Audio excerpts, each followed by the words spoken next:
Well, good morning. Welcome to this 20th birthday celebration of what I call the crown jewel of our community.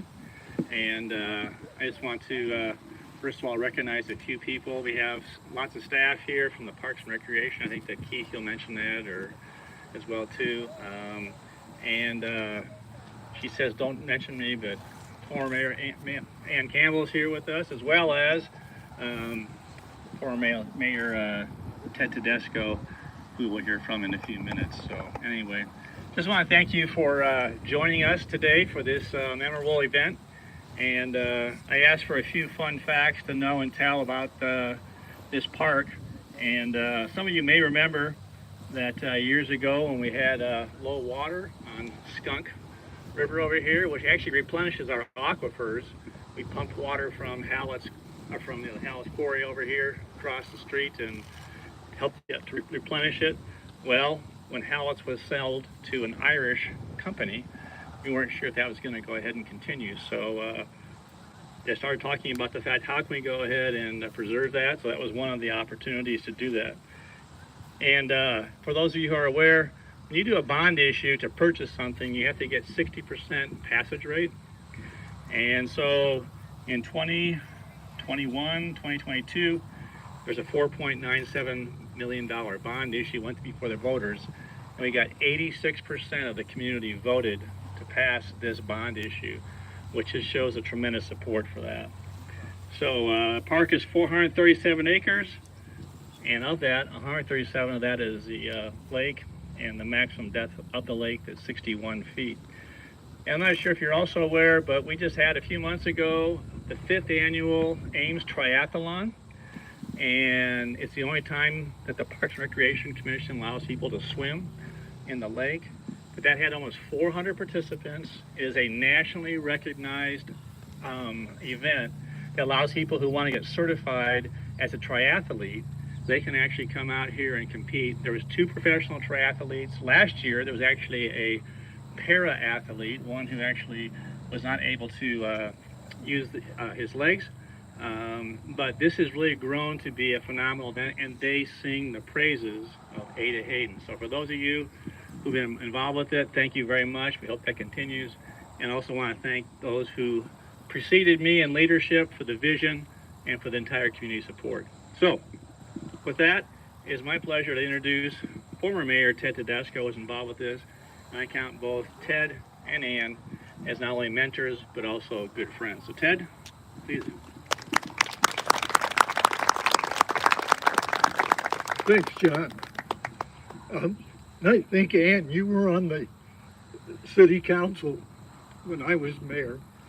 I have to tell you, we got interested in this property. One evening at our city council meeting, a developer from Des Moines came up and was proposing that they buy this and build a community of houses, and it would be not available to the public. Well, my hair bristled, and I said, no, this needs to be a place where the public can come enjoy it. And so then we proceeded to get the bond issue, which still I think holds the record for the most people supporting it. We went to Nancy Carroll, who was director of Parks and Rec.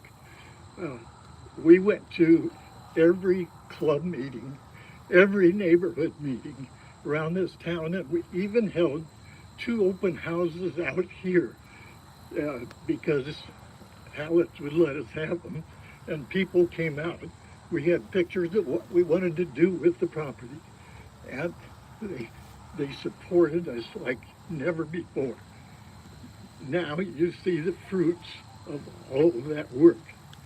It's been so encouraging to me, and I know most of the community, to see all the people that come out here and use this facility. And it's not only our citizens, but visitors too. I just want to leave you with a remark. Look toward the future. Do you know there's another mining operation at the corner of Highway 30 and I-35? And for you young people, the future of this community Don't let that opportunity get away from us. We could have another Ada Hayden too. Thank you all for coming. Appreciate it.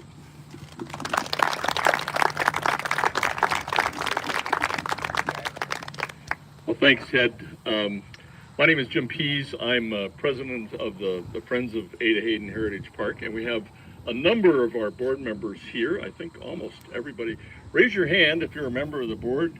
I won't introduce everybody. Take a look. Many of them have on the shirts that were for sale online at one point, and at some point we'll have another sale of those because many people are interested in them. Tomorrow. What? Beginning tomorrow? Oh, okay, good. Well, beginning tomorrow, you too can have one of the shirts.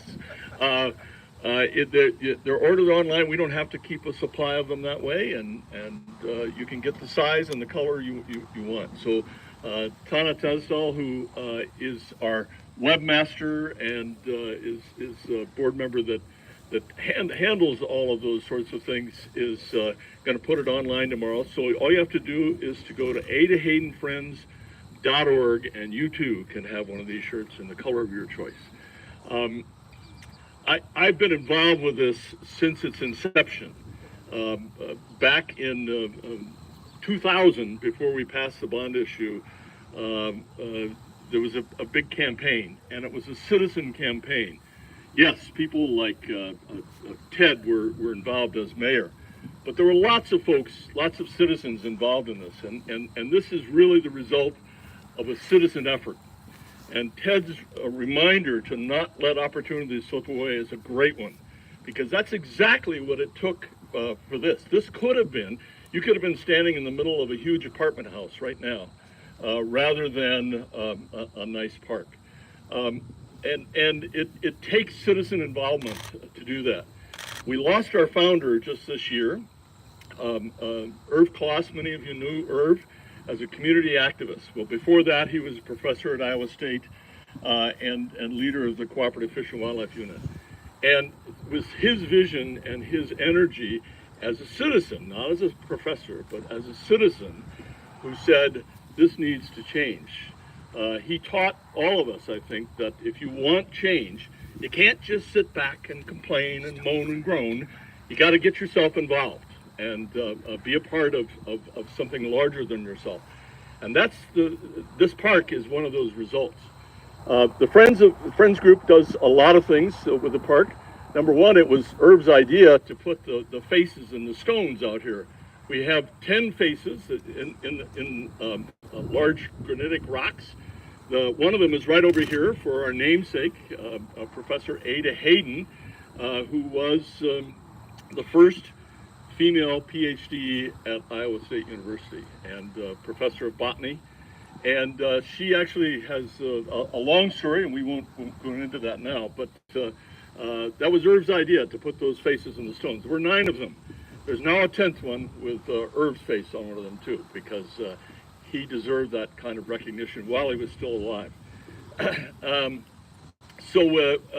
We've done a lot of other things, all the interpretive signs, all the wayfinding signs you see in the park. We sponsor a fall golf cart tour for people who are mobility challenged. We get the city's blessing to bring golf carts out here. We rent the golf carts. We provide it free of charge for anyone who is mobility challenged. We've done that. We sponsor summer programs out here. Many of the presenters of those programs, and I know many of you have been at those programs as well, are here today as well. So we've done lots of things with the city in cooperation for a long, long time. We see it as a partnership. We want to continue the citizen involvement that began this park, and we want to do the kinds of things that the city either can't do or can't do quickly. We can. The handicap accessible dock over here, we were one of the partners, contributing about $10,000 to that project. And there were lots of other people as well, including the Skunk River Paddlers and many other groups at DNR. So it takes citizen involvement to have places like this. We just held, last weekend we held a cleanup day. And basically, we had volunteers come out in much larger numbers than we expected, and we did a lot of invasive species removal. You might notice that if you go around to some of the benches, if you're a regular at the park, you can now see the lake. So we actually removed those willows, and they got sprayed right away. So hopefully they won't come back immediately. And we think that may be a solution for the future. So if you're interested in becoming involved in keeping your park, this wild park, wild and yet still usable by a whole variety of people, please volunteer with us. We do have a display back under the shelter there. Take a brochure. If you're not already a member, please become a member of the Friends of Ada Hayden Heritage Park and keep this wild place wild and usable by all kinds of people. It's been a long time partnership, and we started working with Nancy Carroll when she was there, and now working with Joshua Thompson, and certainly Keith Abraham. Keith is the director of Parks and Recreation Department, and he's going to wrap this up. Keith?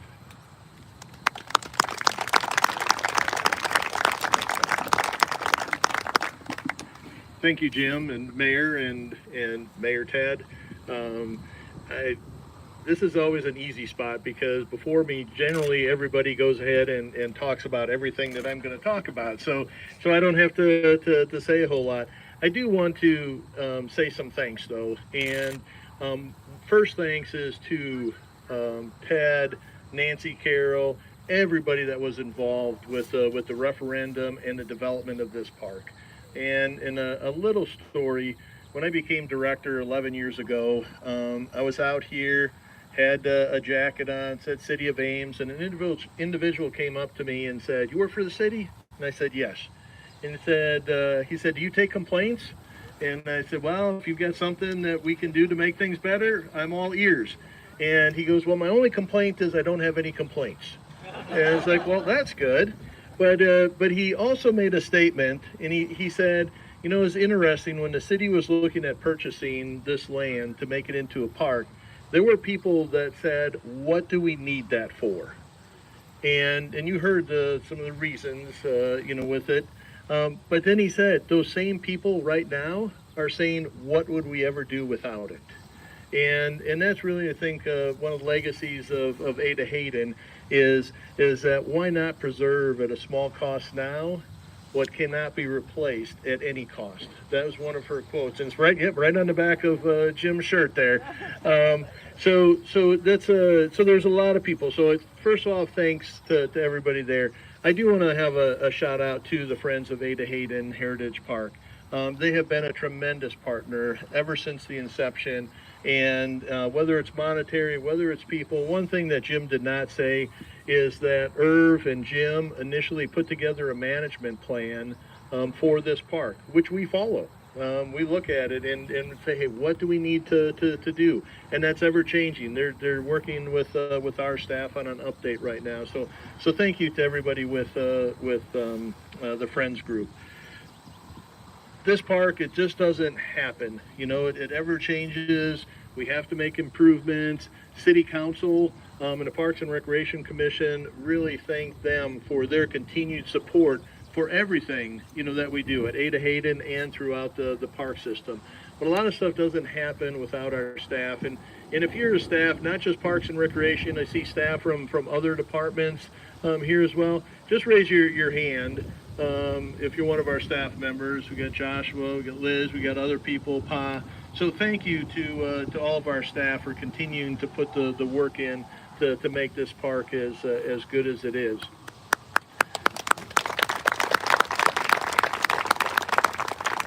So our Parks and Recreation Commission, I believe we have several members of our Parks and Recreation Commission. We have Jeff White, we have Janet Rathy, seeing Jeff Isles. Over here, did I see Sarah? Sarah Katie. I don't know if I missed any others, but thank you for your continued support as well. So Jim already talked about the volunteer contributions last weekend. It was fun. Another quick little story. I was kind of buried into a tree, and I was cutting it with a saw. And Paul Demoto, who's going to be leading a walking tour here in a little bit, there was a lady that was helping me, Alicia, and Paul kind of saw Alicia standing there and said, "Alicia, don't worry about that tree. The city will get it." And Alicia looked at Paul and said, "It's Keith. He is the city." And Paul goes, "Well, have him keep cutting." So we got that taken care of. But thank you to everybody with this. One of the things, we do have cake, we do have ice cream. Also, Ames Electric has supplied us with ice cream scoops. So we asked, those are back at the cake table. Grab one per family or one per household. There's only so many. When they're gone, they're gone. But those are back there as well. And then also just mentioned, the tour with Paul afterwards. So what I'd like to do, just to wrap up with, seeing it's a birthday party, we can't have a birthday without singing happy birthday. So when we get to Dear, and I don't know if everybody can say Dear Ada Hayden Heritage Park really quick, but we'll give that a try. So on a count of three, let's sing happy birthday to the park. Oh, I do want to say one more thing quick. When Jim was talking about looking to the future, the city last fall just purchased 50 acres for a new park out west, off of Ontario Street. And we did a tour with the council and commission members earlier in the week. And with it, we're going to be, this fall, we'll be starting some public input and developing a master plan for that. But when Jim says look to the future, again, City Council and Parks and Recreation Commission and a lot of staff, are looking to the future and how can we preserve that. There's, Clear Creek runs through there. There's 50 feet of elevation from the stream bank up to the top on the south end. Just a lot of opportunities. So look forward to those meetings. We'd love to have you come out and provide some input on those. So on the count of three, we'll sing happy birthday. Okay, 1, 2, 3. Happy birthday to you. Louder. Happy birthday to you. Happy birthday, dear Hayden. Happy birthday to you. All right, very good. So we have ice cream. You can go and grab some of that. We have cake set out. Grab that. And then Paul, probably 10-15 minutes, you'll start a tour and you can go with him.